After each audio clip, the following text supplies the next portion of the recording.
my husband John, and you're watching Sightless Entertainment. Yep. Our first movie review. Yep. The channel you don't need a blindfold to watch. Yep. My wife came up with that. So, I'll let Des introduce this movie because she showed it to me, so it's only fair that she introduces it. Alright, today we'll be reviewing a movie called Instant Family. This is based on true events. I watched it back in 2018 at my school. Well, our school, because we went to the same one, but... Yeah, but I wasn't there when you were. Yeah. So, when Des showed this movie to me, she showed it to me, it was last year, right? I think so, yeah. Yeah, it was like April last year. And I just thought it was really nice. It's about a couple who adopts 3 children. And it's classified as a comedy and a drama. I almost called it a comedy. Dramedy. Almost called it a dramedy. Yeah. Or a comma by accident. So it stars Mark Wahlberg as the husband, Peter, or Pete. Yeah. It stars Rose Byrne as Ellie, the wife. And then it's Isabella Merced. I'm going to mispronounce these names, and I'm already going to apologize. Gustavo Cures and Juliana Gemez as Lizzie, Juan, and Lita, the 3 children. Yeah. So the movie kind of opens up, and we meet Peter and Ellie, and they buy houses and they flip them. They fix up old junk houses and sell them off and stuff. And through just like a casual conversation with Ellie's sister, they realize they want kids. Yeah. So they go through the whole adoption process and stuff. They kind of keep flip-flopping back and forth for a while, which to me personally I felt was kind of the worst part of the movie. I didn't care much for the flip-flopping back and forth on, like, do we want the kids? Do we not want the kids? You know, I understand it's a big decision and stuff. Yeah. I just kind of wish that they had not done so much of that and we would have gotten more time with the kids, I guess. Yeah. That's just my personal opinion. Overall, a great movie, but I still felt that was the weakest part. That and just meeting some of the people. Again, It's a comedy, so it's played for laughs. Because I'm just sitting there, like, while we're watching it, and I'm like, these people would not be allowed to adopt if this was real life. None of the people in the support group would have been allowed to adopt. Yeah.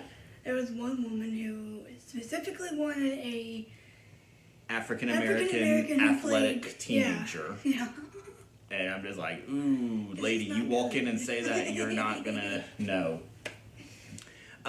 So during a meet and greet, they come across Lizzie, and they're very impressed because she kind of mouths off to them, which I find funny. Yeah. Because the thing to realize is that Lizzie is a teenager, and yes, teenagers, unfortunately, in the foster care system have it harder than small kids. Yeah. And so, of course, we can't talk about this movie without talking about the greatest person in it, which is Karen. Oh, yeah, he loves Karen. She is the social worker, like she works for the adoption agent, the foster care agency, and she's just a funny woman. Like, every scene with her, she makes it good. I'm sorry, I'm probably gonna kind of laugh bad for saying this, but there's something about, like, black women in these movies that's just freaking really funny. Wow, that sounded horrible. I'm sorry. I know what you meant, though. You're talking about like the sassy character. They're funny. Yeah. And I'm not meaning anything disrespectful to black people by saying that. I like every... Let's move on before you dig yourself into a hole there, Des. Yes. So shut up about that. Anyway, so at first, things are really difficult with the kids. Yeah. Lizzie is very disrespectful. Yeah. Juan, very accident prone. Yeah, and I kind of get it too because, I mean, you gotta think about where these kids came from. No, of course. And, Lita is very aggressive at times. Spoiled? No, not spoiled. No, I don't know. No, not spoiled. Coming from the foster care system that they've lived in, they had to have dealt with a lot. Yeah. Over the years, especially when you saw the family that they were living with before that. Yeah. So, But throughout the movie, we get to see them become. They bond more. Like one of the best scenes, one of the most heartwarming scenes is when Peter fixes Lita's doll and she calls him Daddy for the first time. Yeah. And Juan's having a nightmare, and Ellie goes in and helps him go back to sleep, and he calls her Mommy. Yeah. At the same time, we also get to see the struggle for Lizzie because, one, she's being groomed by a predator Yes. that her parents do not realize is what's going on. And two, she's still caught in the mindset she wants to go back to her birth mom, but her birth mom is an addict and just not ready to take them back and everything. Yeah. So she actually tries to like push through where they can go back with their birth mom, but their birth mom Carla ends up relapsing, Yeah. which was a very sad scene. And actually, there's something I'd like to kind of mention about the whole her. So, they think that she's seeing this nice young man at school. Mm. And it's obviously not. It's the adult janitor. Yeah. And I feel like she either doesn't realize it or she just doesn't care. That she's being groomed. Yeah. Well, a lot of teens in those situations. That's a whole other topic that we'll talk about later. Yeah. But yeah, I mean, it's not that she doesn't realize it or doesn't care. It's just to her, it's something different. Yeah. You know, these people are predators, obviously. And another one of the best scenes in the movie is when they find the janitor and they beat the snot out of him in the school. Yeah. Unfortunately, they get arrested. Yeah. But so does he, so that's good at least. Mm-hmm. Because he was sending inappropriate messages to her and basically heavily pushing her to send him inappropriate messages as well. Yeah. So they almost lose the kids after this incident where Yeah. they got violent with the janitor. Yeah. They're originally going to go back to their birth mother, but then she relapses, and we find out that Lizzie was the one heavily pushing, like, the paperwork and stuff, and pushing her to come and get them back. Yeah. So, to kind of speed up the rest of the movie, at the very end, they do end up adopting the kids, and it's a very nice scene. I think the judge is kind of funny. Yeah. For some reason, he starts playing electric drums. I don't know. Again, it's a comedy. There's this one scene backing up here where they get back from, they ground Lizzie for going off with her friends and not calling them. Yeah. And later, she sneaks them into her room, and Ellie comes in and sees it. Oh, yeah. And pushes them out the window. She makes them go back out the window, and then...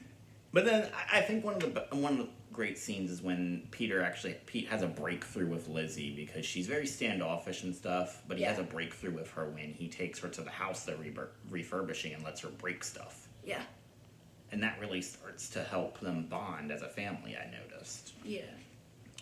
So at the end of the movie, they end up adopting the kids because at first Lizzie's like, well, you know, you can adopt Juan and Lita and I'll just leave because I know you don't want me here. And they have this really emotional scene where they're like, yes, we do. We're not adopting them without you. Yeah. And it's a very emotional scene and everything. Yeah. So. Sucks that siblings a lot of times get separated. Or it's harder for them to get adopted as a family unit. And that's one of the biggest reasons why I enjoy this movie is because I, from a very young age, made the decision that once I am stable, I will be adopting. And this is something that Des and I have talked about. We plan to adopt at least one, if not more. Yeah. Because I've seen, you know, I've read the statistics and stuff, and that's not to say that I know everything about this, because I don't. Knowing the statistics and actually knowing what's going on are two different things. But just seeing a movie that highlights it, and then at the end they give you the information to find out more about adoption and foster care and everything else, how to help these kids. Yeah. I like that. So Sean Anders, the guy who wrote the movie and directed it, he said it was based on some of his own experiences. He wrote it with John Morris, and it was a really... overall, I would probably give it an 8 out of 10. 8 out of 10. And the only reason I would say that is because I felt like it took a little while to get going. Yeah. Like, I was kind of lost at the beginning. Well, not lost, but, like, I was kind of like, okay, let's get to... I kind of wish we would have been introduced to the kids before... I kind of wish we would have gotten some scenes with the kids by themselves before they go to Pete and Ellie. Yeah. You know? But overall, I felt it was a good movie. It's a nice, funny comedy. You can watch it on... What do we watch it on? Paramount? Yeah. Yeah. And if you're blind like us, there is audio description. Yep. So there's a plus. But overall, yeah, I'd say 8 out of 10. What would you rate it? You'd probably give it a higher rating. Probably 9. Yeah, 9 out of 10. Yeah. Yeah. So, like I said, go watch it if you want to watch something that'll make you laugh and also make you feel something, because it's got some emotional scenes in it. Yeah, it's got some cute scenes in it with kids and stuff. And Of course, Mark Wahlberg's a funny guy, too. Yeah. Yeah, I mean, that's just a fact. Mark Wahlberg's a funny guy. Yeah. So, yeah. Let us know in the comments if you've seen this movie and what your thoughts are on it. What rating you would give it. What was your favorite scene? Which scene did you really not care for? Yeah. Oh, we forgot to mention Grandma Sandy. Oh, yeah, she's like one of the best characters in the... So they get home She's from... Pete's mom. Yeah. And when they get bailed out of jail for beating up the janitor, she's just...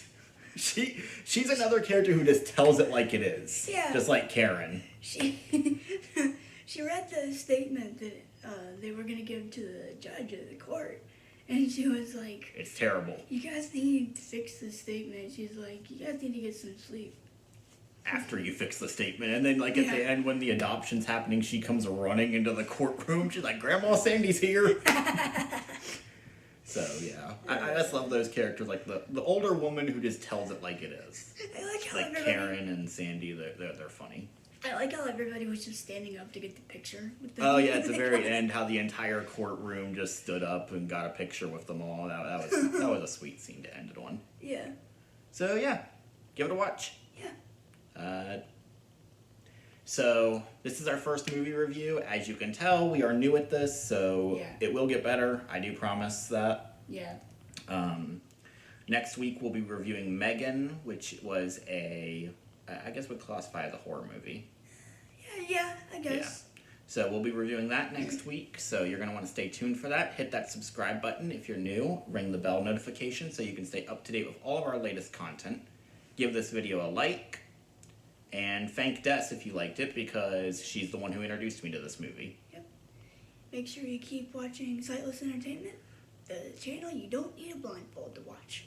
Alright. Y'all have a great day.